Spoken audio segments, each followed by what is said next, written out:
Hola, buenos días. ¿Podéis oírme?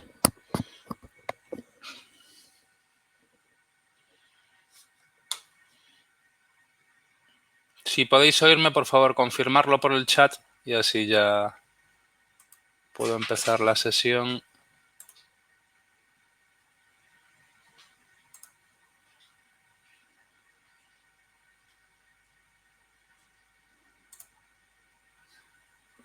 ¿Podría confirmarme alguno de los asistentes si se me escucha y si podéis ver la pantalla?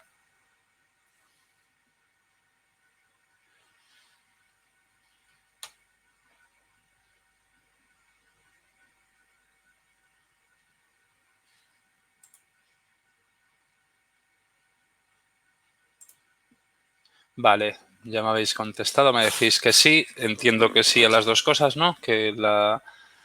Tanto podéis ver la pantalla como el... Vale, sí, te oigo, perfecto, se escucha, correcto, bien. Vale, parece que está todo bien. Entonces, bien, pues vamos a comenzar con la sesión de hoy. Hoy es la serie 2. Hemos comenzado hace unos meses, comenzamos una serie de webinars, ¿no? Que le denominamos Mindhunter, y son webinars orientados un poco al mundo de la seguridad, un poco cuál es el estado de la seguridad, y nos centramos en algunos aspectos y siempre lo cerramos con alguna solución de SoniCwall que viene a cubrir pues ese aspecto del que se trata, ¿no?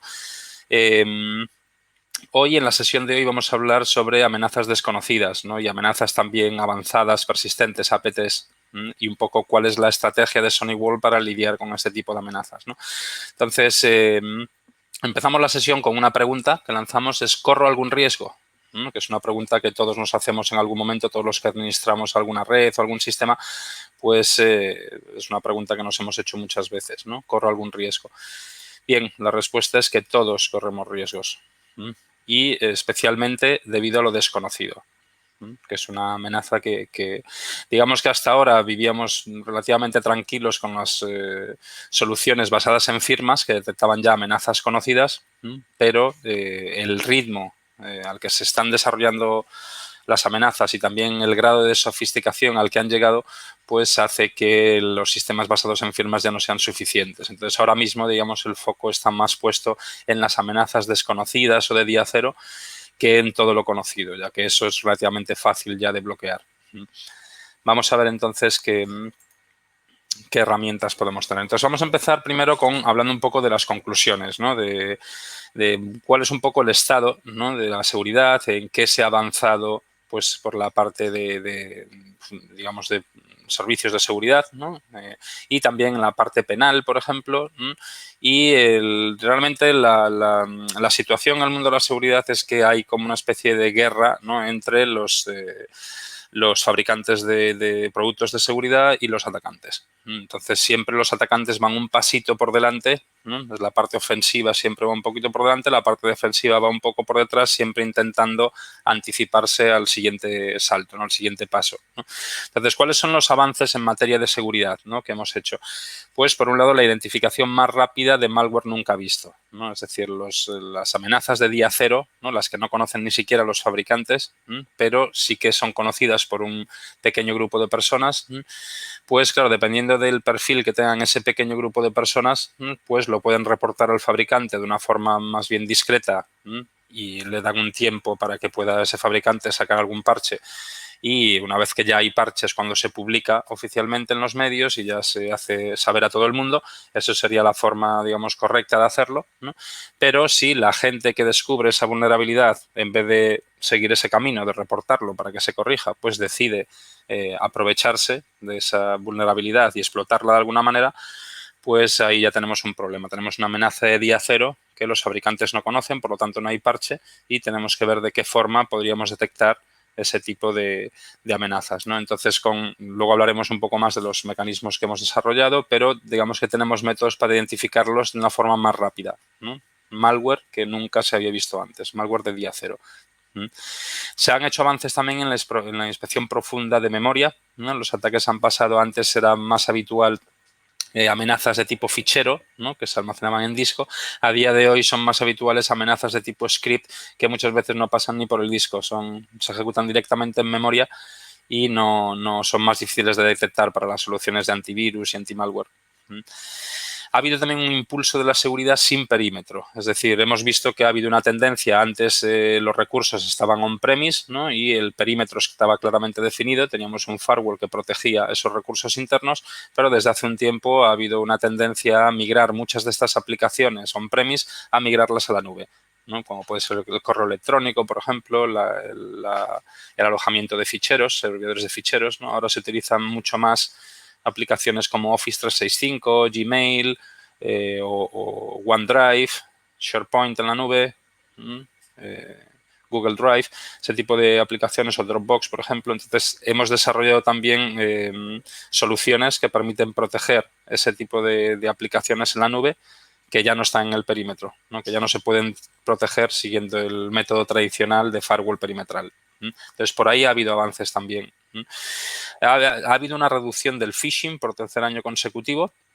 Esto tiene una doble lectura. El phishing se ha reducido, pero el spear phishing, que es un phishing más dirigido y más sofisticado, ese ha aumentado. Entonces, digamos que el volumen se ha reducido, pero la sofisticación y la definición de objetivos más claros, por ahí sí que se ha incrementado. Y realmente el ratio de los ataques dirigidos suele ser bastante mayor que los ataques por volumen, ¿no? Al que pillen, ¿no? Ahí normalmente pues los ratios suelen ser mucho más bajos, ¿no? Por otro lado, ha habido un descenso bastante claro del cryptojacking, que era un tipo de ataque que se encargaba de minería de monedas, básicamente, y esta parte no ha habido un descenso. Pero bueno, esto fluctúa. El año que viene podría seguir en esta tendencia o de repente podría haber un repunte, ¿no? Muchas veces depende también del valor de las criptomonedas, ¿no? Son monedas muy volátiles, entonces si ganan valor pues suele haber más actividad de este tipo, pero cuando pierden valor pues también baja el nivel de actividad de este tipo. Al final el trasfondo que hay detrás de todo esto es el ganar dinero. Entonces, los atacantes van a ir a buscar el dinero donde se encuentre. Si por ese camino no se está llegando al objetivo, pues se buscan caminos alternativos, ¿no?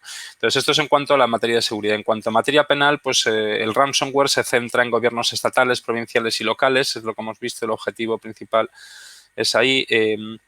Malware sin archivos aumenta en el tercer trimestre también, lo que comentábamos antes, lo que llamamos fileless, ¿no? Threats, ¿no? Amenazas sin ficheros, ¿no? Más bien scripts que se ejecutan en memoria. Las amenazas cifradas también crecen de manera constante.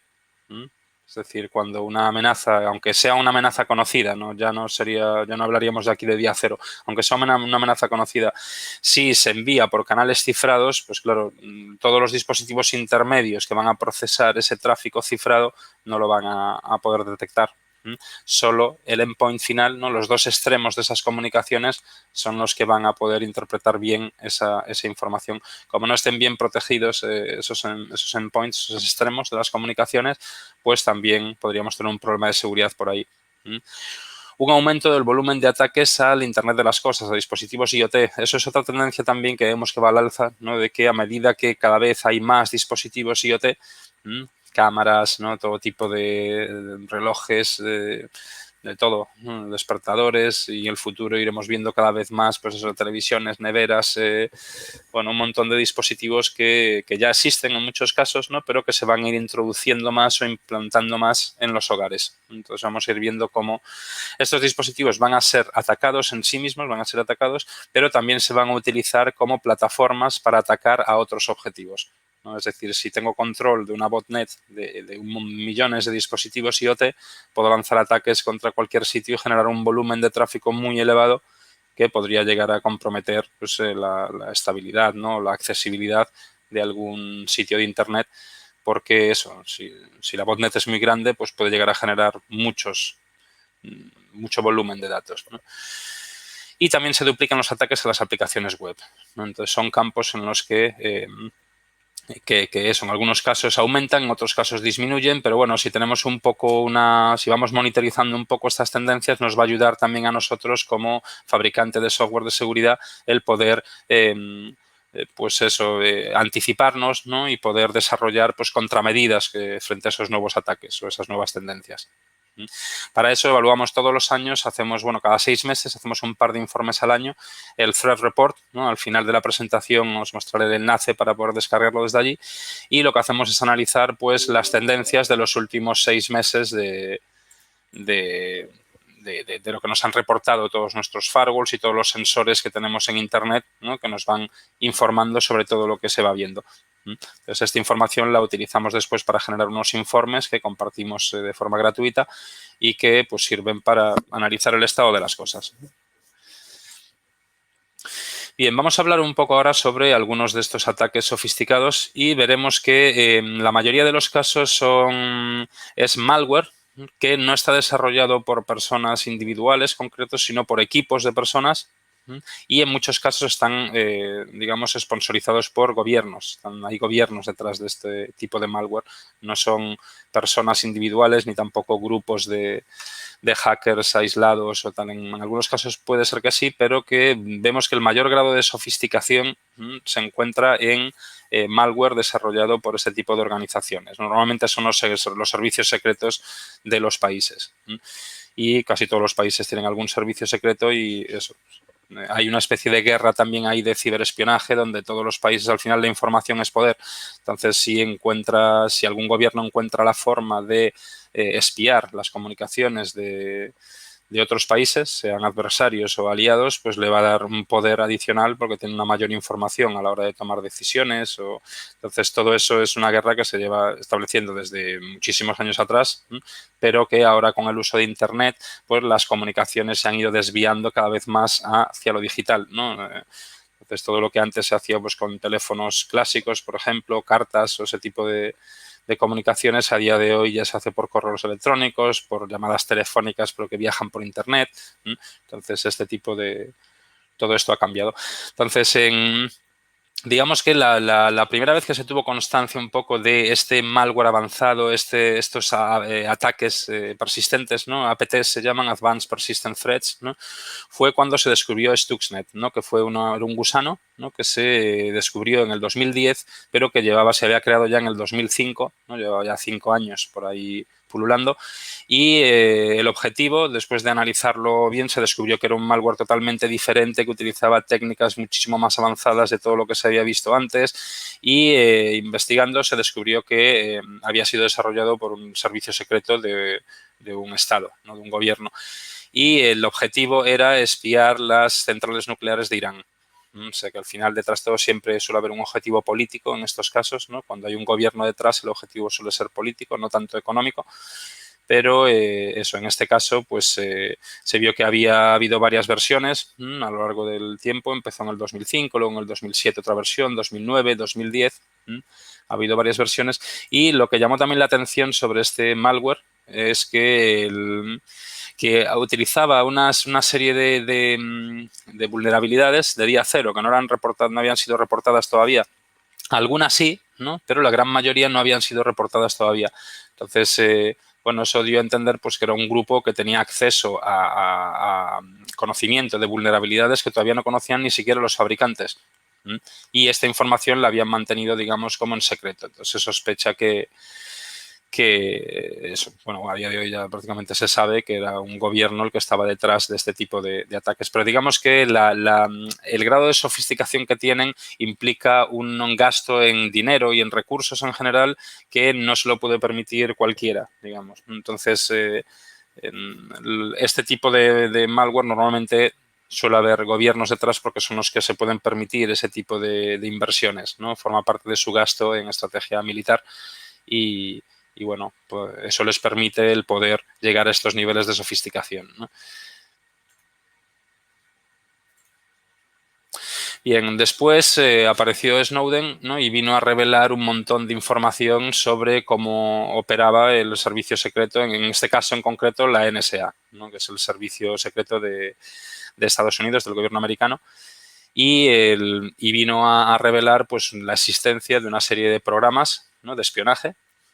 Uno de ellos era Quantum, por ejemplo, pero aparecieron otros programas como Prism, como XKeyscore, por ejemplo, una serie de programas que lo que hacían era espiar a los ciudadanos y obtener información para poder después, digamos, espiar a la gente, no solo de ciudadanos del propio gobierno, sino también ciudadanos de otros gobiernos y con esa información, pues tomar decisiones y poder controlar más a la población. Entonces, este fue uno de los programas. Quantum, también apareció Prism, Ski-Score, Irate-Mont.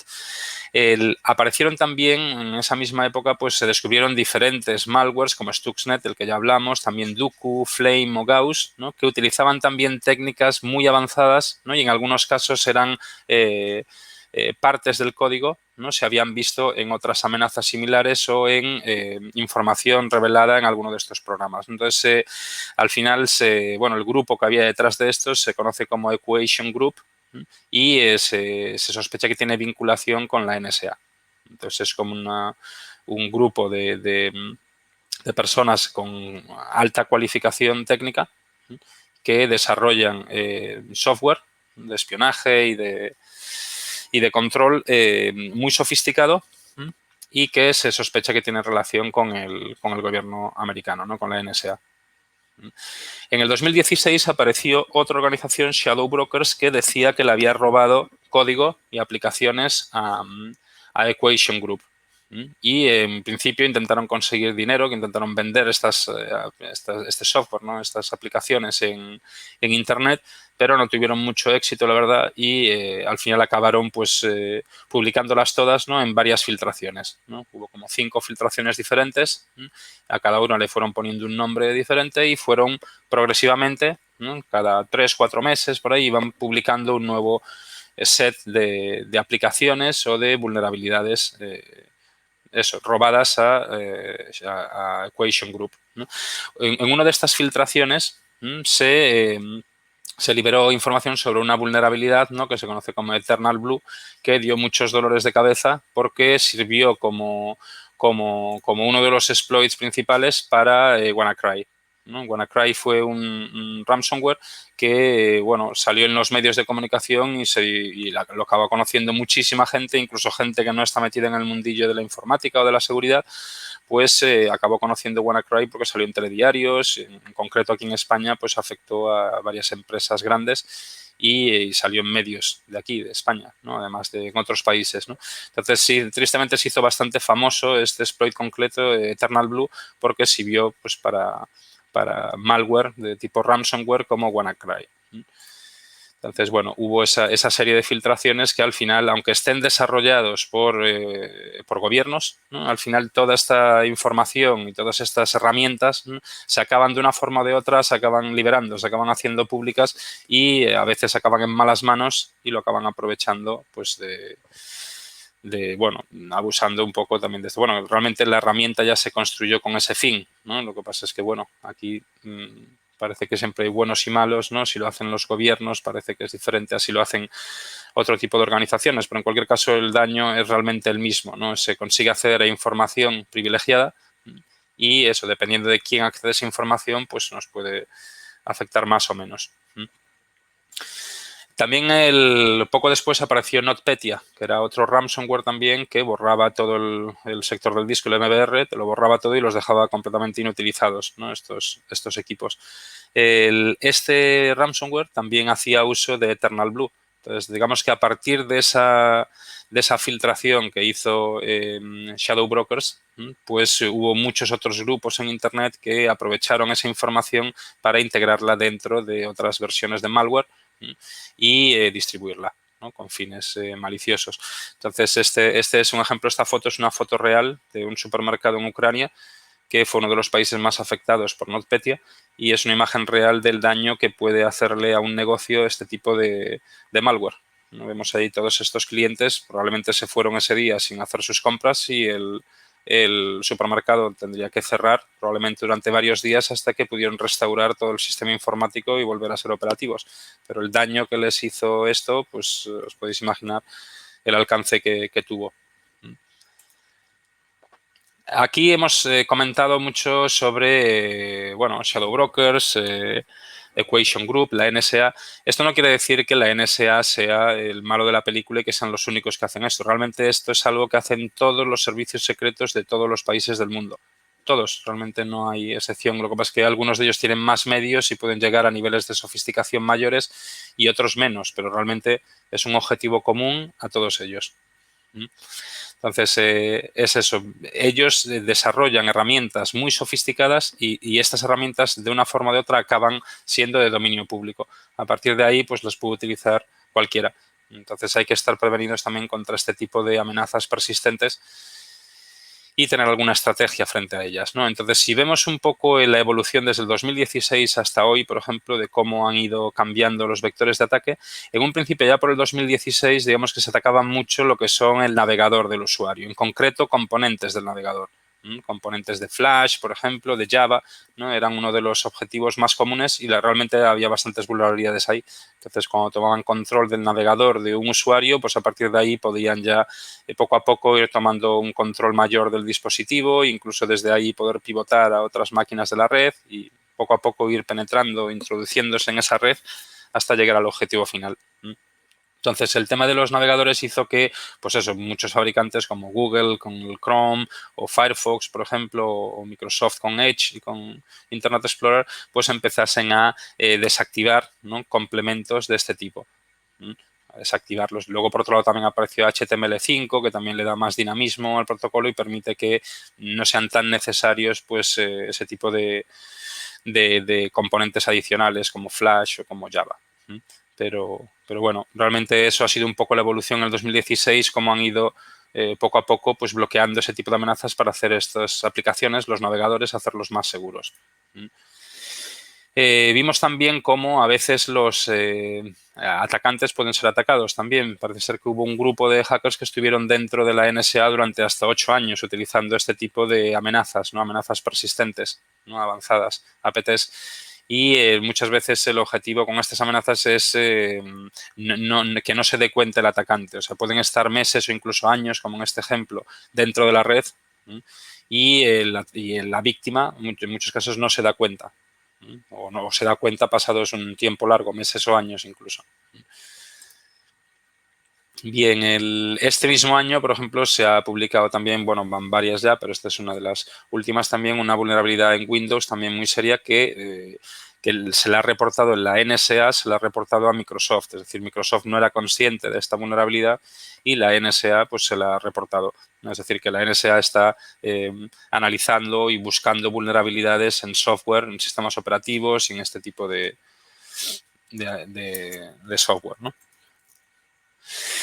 Vale, un poco más adelante ya, por el 2018, empezaron a aparecer amenazas, pues que en vez de amenazas, digamos, de tipo fileless, ¿no?, que en vez de ser amenazas de tipo fichero, ¿no?, que se almacenan en discos, ya directamente se ejecutaban en memoria, ¿no? Entonces empezamos a ver ya esa sofisticación de las evasiones y también aparecieron también vulnerabilidades nuevas a procesadores, por ejemplo, ¿no?, como vulnerabilidades como Spectra o Meltdown, aparecieron y también era un nuevo vector de ataque hasta ahora desconocido que abría la puerta también pues a amenazas nuevas con un peligro muy elevado, la verdad, porque el nivel de ataque se hace a muy bajo nivel, ¿no?, a nivel ya de CPU y eso hace pues que sea bastante difícil de detectar en algunos casos, incluso a la hora de parchearlo, pues bueno, hay que buscar alternativas que bueno, que es un problema que realmente ahí se abrió como una caja de Pandora que a medida que ha ido pasando el tiempo se ha visto que no ha sido como algo puntual, sino que han aparecido muchas más vulnerabilidades, ¿no? Ha aparecido Foreshadow también,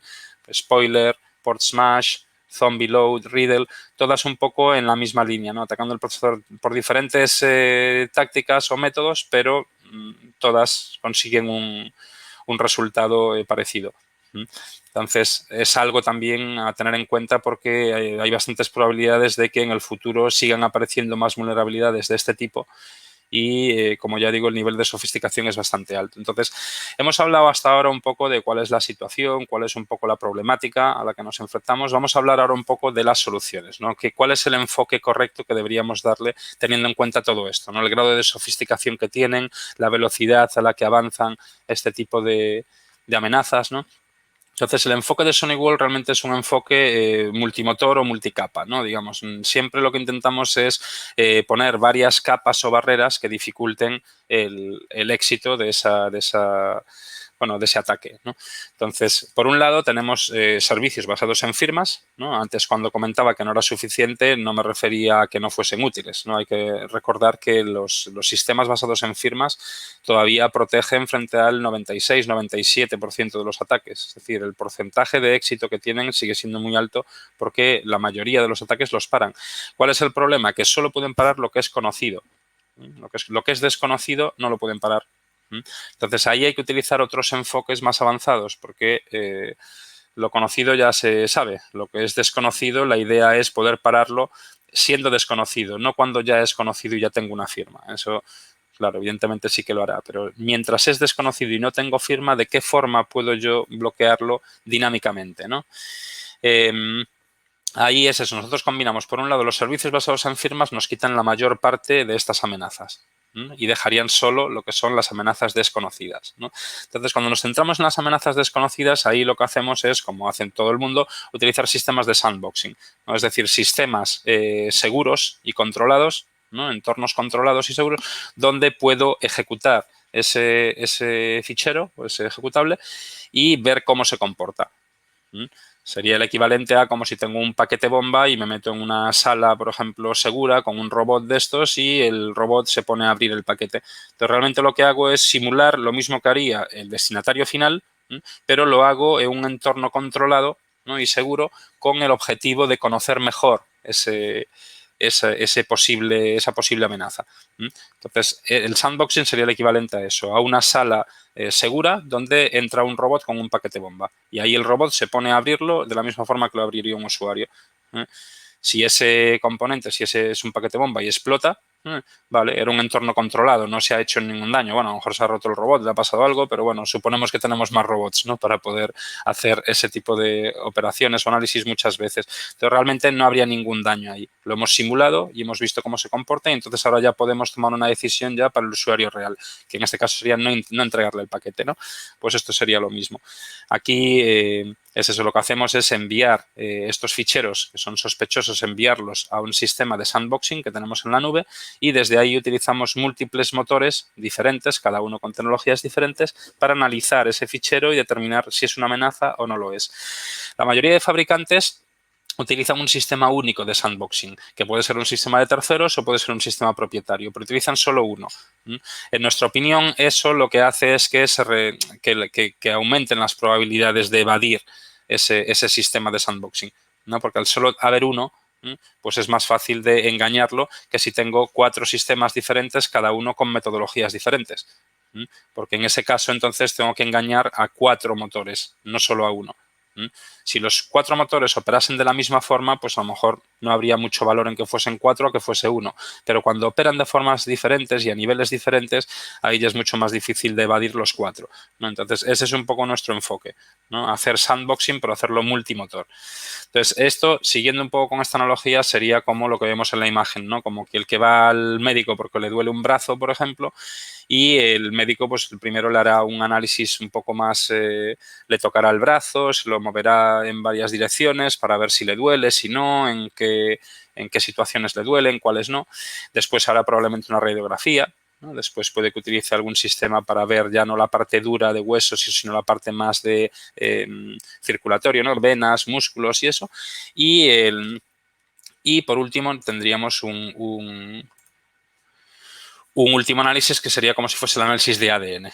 Entonces, bueno, es una analogía un poco simplista, ¿no? Hay algunos aspectos que no son aplicables al mundo tecnológico realmente, pero bueno, como analogía nos podría servir para identificar que tenemos como 4 motores diferentes, ¿no? Y que los 4 de ellos operan a niveles o en capas diferentes, con técnicas diferentes y permiten el obtener diferente información. Toda la información que hay aquí es útil, no quiere decir que ninguno de estos sistemas es como más avanzado que el otro, sino que dependiendo si por ejemplo esto es un brazo roto, pues la táctica C o la D no me servirían aquí. La B en la radiografía es la que me mostraría ahí el hueso roto. Las otras dos no, pero en cambio si es algo pues tipo a lo mejor pues un coágulo que tengo ahí que me duele tal, pues a lo mejor el método C sería mejor y no el B, ¿no? Entonces, eso es un poco la idea aquí, ¿no? Tengo 4 motores, unos operan a nivel de hipervisor, otros hacen emulación, otros hacen análisis a nivel de memoria. Entonces, combinando un poco las técnicas de cada uno de ellos, puedo determinar de forma más fiable si se trata de un malware real o no. A todo esto también hay que decir que antes de llegar a esta fase de análisis profundo, donde ya se utiliza sandboxing, el fichero que se envía en la nube primero tiene que ser analizado por una serie de motores estáticos. Se mira, pues, por un servicio parecido a VirusTotal, miramos si el fichero es una amenaza conocida por más de 60 motores antivirus diferentes, de diferentes fabricantes. Entonces, ahí se hace ese análisis también y se mira si eso es algo ya conocido o no. Miramos también la reputación del dominio desde donde se ha descargado ese fichero. La reputación, si es un ejecutable, quién lo ha firmado y qué reputación tiene. Si es un fichero de Office, si tiene macros o no. Entonces, digamos que antes de pasar a esta fase profunda de análisis dinámico, primero, en el servicio de sandboxing en la nube, primero hacemos un análisis estático. Y antes incluso del análisis estático hacemos un análisis, tenemos una base de datos de hashes donde vemos si ese fichero ya se ha analizado previamente o no y si tenemos un veredicto o no. Entonces, si ese fichero ya se ha analizado, ya podemos dar un veredicto y no hace falta pasar ni a la fase de análisis estático ni a la fase de análisis dinámico. Pero si ese fichero no lo hemos analizado previamente, entonces es cuando hacemos primero el análisis estático y si esa fase la pasa, entonces es que una de dos, o es un fichero legítimo o es un malware de día cero, que no hemos podido parar con análisis estático, ni con firmas, ni nada. Entonces ahí es cuando hacemos el sandboxing con los 4 motores y determinamos si es una amenaza real o no. Entonces, esa es la estrategia que seguimos nosotros con el sandboxing que ofrecemos desde la nube. Esta información que vemos aquí tiene relación también con el informe que os comentaba antes, ¿no? El Threat Report que publicamos cada 6 meses. Y esto es un poco, en el último informe, esto es lo que vimos, ¿no? Un 33% de reducción en el malware en general, pero por otro lado, si nos fijamos en la columna, la segunda columna, empezando por la derecha, vemos que por otro lado ha habido un 20% de incremento en ransomware. Entonces, lo que quiere decir es que dentro del mundo del malware, el ransomware se ha hecho bastante popular y ha crecido, pero en cambio el malware en general se ha contraído, se ha reducido el volumen de malware. Pero en cambio el ransomware en concreto se ha aumentado. Las amenazas encriptadas se han reducido también un 32%, el cryptojacking también una reducción del 12%. Los intentos de intrusión, esto sí que ha subido, un 19%, especialmente web, ¿no? Ataques web, ¿no? Y lo que sí que vemos un claro aumento es en el malware o en los ataques IoT, al Internet de las Cosas, como comentaba antes, ¿no? Aquí sí que ha habido un incremento de un 50% y creemos que esto es algo que va a seguir y probablemente crezca exponencialmente en los próximos meses y años a medida que se vaya implementando cada vez más este tipo de tecnologías, ¿no? Del Internet de las Cosas. Por otro lado, esta información de aquí son estadísticas globales. Hay veces que hemos visto que en países puntuales pues hay bastante diferencia en cuanto al resultado global. Hay países que se acercan más a estos valores globales, pero hay otros países donde cambia esto, ¿no? Esta información que vemos aquí es a nivel mundial.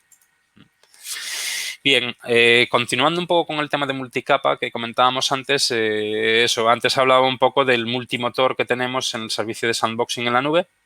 Ahora vamos a hablar un poco, pues, las capas, ¿no? El modelo de multicapa, las capas que separarían, digamos, al atacante de lo que es el recurso que quiere atacar.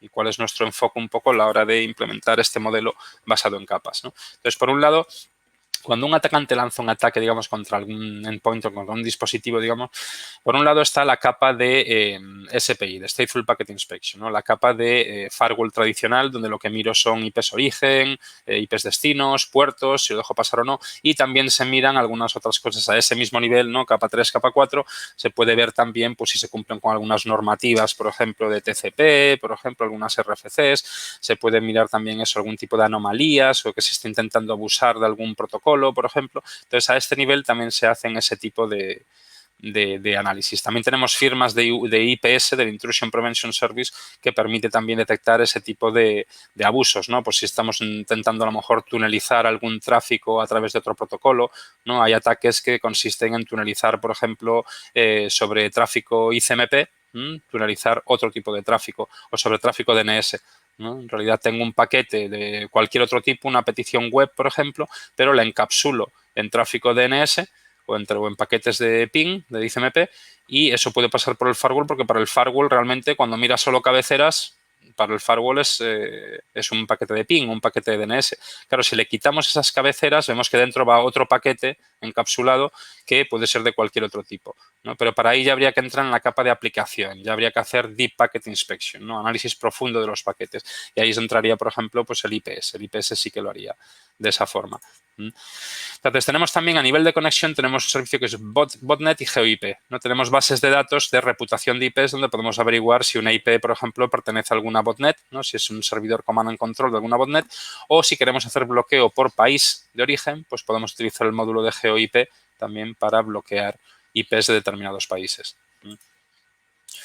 Luego, a nivel ya de aplicación, digamos, o a nivel de payload de los paquetes, aquí ya tenemos pues eso, los servicios de Next Generation Firewall y de Application Control. Aquí entrarían GetU Antivirus, Anti-Spyware, Intrusion Prevention, Application Control, filtrado web, todos esos servicios que necesitan analizar en profundidad el paquete, no solo las cabeceras, sino también el payload, para tomar decisiones de si hay algún virus que se esté transportando a través de esos paquetes, a través de esa conexión, si hay algún ataque con el IPS que puedan parar, si hay alguna página web, por ejemplo, que no quieran permitir que se visite, ¿no? Eso con el content filtering, alguna aplicación que no quiero que utilicen los usuarios, todo eso lo haría con estos módulos. También tendríamos el módulo de DPI SSL, ¿no? Esto lo que nos permite es analizar el tráfico que viene cifrado con el protocolo SSL. Teniendo en cuenta, por ejemplo, que el tráfico web a día de hoy debe de andar ya por el 80% de la navegación en Internet, ya debe de ser HTTPS frente a HTTP. Si no desde hace poquito estaba un 60 y largos, casi 70, a día de hoy ya debe de estar por un 70 y largo 80. Pero bueno, digamos que cada vez más el tráfico web de Internet ha pasado de ser HTTP a ser HTTPS. Entonces, claro, cuando tengo un firewall que me está analizando con servicios de seguridad, me está analizando cada uno de los paquetes, claro, todos aquellos paquetes que vengan cifrados, el firewall no los puede analizar. No puede buscar si hay virus, si hay algún ataque o qué es lo que hay ahí dentro. Entonces va a pasar cifrado por el firewall y va a llegar directamente hasta el dispositivo final, ¿no? Hasta el endpoint.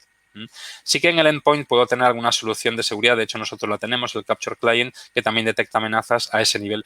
Pero para nosotros no es una buena estrategia depender exclusivamente de esa capa. Es decir, que lo único que protege mi portátil es el cliente Capture Client, es mi antivirus de endpoint, ¿no? Pero no hay nada más adelante, aunque tenga un firewall ahí con todos los servicios de seguridad, realmente no me puede proteger la navegación porque como no tiene DPI SSL habilitado, entonces todo el tráfico SSL es invisible al firewall. Puedo bajarme virus, puedo acceder a páginas web comprometidas que intentan explotar alguna vulnerabilidad de mi navegador o de mi equipo y tal, y mi firewall, aunque tenga protección contra ese tipo de ataques, no lo va a poder parar porque va a pasar cifrado, es decir, invisible para él.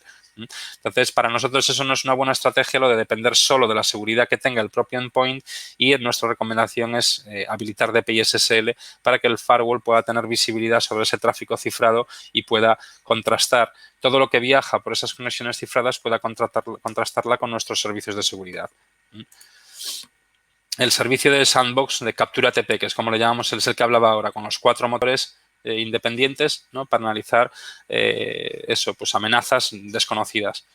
Entonces, combinando un poco todo esto, ¿no? Si combinamos en concreto DPI SSL con sandboxing, pues lo que tenemos es la posibilidad de que si un usuario se conecta a una página web y se descarga una amenaza de día cero no conocida, ¿no? A través de HTTPS, pues que DPI SSL nos permita descifrar esa conexión SSL cifrada y que con sandboxing podamos enviar ese fichero que iba por ese canal cifrado, pero que podamos descifrar esas comunicaciones y enviar ese fichero a nuestra nube para que estos 4 motores independientes pues puedan analizarlo y darnos un veredicto. Entonces, con esto digamos que cerramos muchas puertas. El servicio web es uno de los más atacados en Internet. Si tengo un firewall, pero que no hace DPI SSL, realmente no estoy protegiendo. La parte de tráfico web no lo estoy protegiendo. Otros protocolos en claro sí, pero la parte de tráfico web no. Entonces es importante tener esto en cuenta. Tenemos el motor de Real-Time Deep Memory Inspection, que es uno de los motores que comentábamos antes de nuestro servicio de sandboxing. Es RTDMI, le llamamos. Es una solución, es un algoritmo que está patentado por nosotros, es propietario. Y es el que mejor resultado nos está dando últimamente, no solo en cuanto a efectividad de las detecciones, sino también en cuanto a velocidad. Es mucho más rápido que los otros motores en dar un veredicto. Entonces, bueno, la verdad es que sí que nos está dando muy buenos resultados, especialmente con ficheros de ofimática, ¿no? Ficheros PDF, doc, docx y eso. y también con amenazas de tipo side channel, ¿no? Como les comentábamos antes a procesadores Intel como Spectra, Foreshadow y todas estas, ¿no? Entonces, justo en esas amenazas está dando bastante buenos resultados y forma parte de nuestra solución de captura ATP de sandboxing en la nube. Y por último tendríamos la capa de protección del cliente, del endpoint, ¿no? Con Capture Client. Entonces, digamos que aunque un atacante tuviese éxito saltándose alguna de estas capas, claro, aquí lo difícil no es saltarse una, es saltarse todas ellas, porque realmente para llegar al recurso final, en este ejemplo, al portátil de este usuario, pues tendría que atravesar todas estas capas. Y atravesarlas todas ya es mucho más difícil, ¿no? Cada una de las capas añade un nuevo grado de dificultad al ataque y, por lo tanto, hace que sea más difícil. Bien, pues en esta diapositiva de aquí tenemos más abajo, podéis ver el enlace sonic-wall.com/threat-report. Este es el enlace que os va a permitir descargaros el informe que os comentaba antes, ¿no? El que publicamos 2 veces al año, ¿no? Cada 6 meses publicamos un informe de este tipo y eso es gratuito, os lo podéis descargar desde allí y echarle un vistazo. Viene mucha más información aquí. Normalmente cuando hacemos webinars de este tipo y comentamos los resultados de estos informes, hacemos un resumen bastante resumido, digamos, ¿no? Aquí viene información mucho más detallada y yo os animo a todos a que le echéis un vistazo y veáis un poco lo que incluye. Vale, pues esto sería todo por hoy. Voy a ver si hay alguna duda aquí en el... Parece que sí que hay algunas. Bueno, aquí hay alguien que me dice que no se escucha, pero otros me decís que se escucha bien todo, la pantalla. También se escucha y se ve la pantalla, todo ok. Vale, pues parece que no hay dudas. En realidad todos son confirmaciones de que la pantalla se ve y de que está todo bien. Bueno, no sé si tenéis alguna duda que queráis hacer ahora que hemos acabado ya la sesión. Voy a dar un par de minutillos y nada, simplemente comentaros, mi correo electrónico es avázquez, de Alex Vázquez, ¿no? avázquez@sonicwall.com. Si hay alguna duda que tengáis, que prefiráis en vez de hacerla por aquí, si es algo más concreto o algo que prefiráis tratar de forma más individual, podéis enviarme un correo a esa dirección, avázquez@sonicwall.com, y desde ahí os puedo contestar y a la duda que se trate. No tiene por qué tener relación con el webinar de hoy. Me refiero en general con cualquier producto de SonicWall y eso. Si hay alguna duda que tengáis, pues la podemos también tratar a nivel individual. Vale, pues parece que no hay preguntas ni nada, así que lo vamos a dejar aquí por hoy. Que sepáis que la sesión está grabada. Si alguien quiere echarle un vistazo en otro momento o quiere compartirla con alguien, pues eso, está disponible en la plataforma de brighttalk.com. Pues nada más, muchas gracias a todos por atender a la sesión de hoy y nos vemos en la siguiente. Venga, hasta pronto, muchas gracias.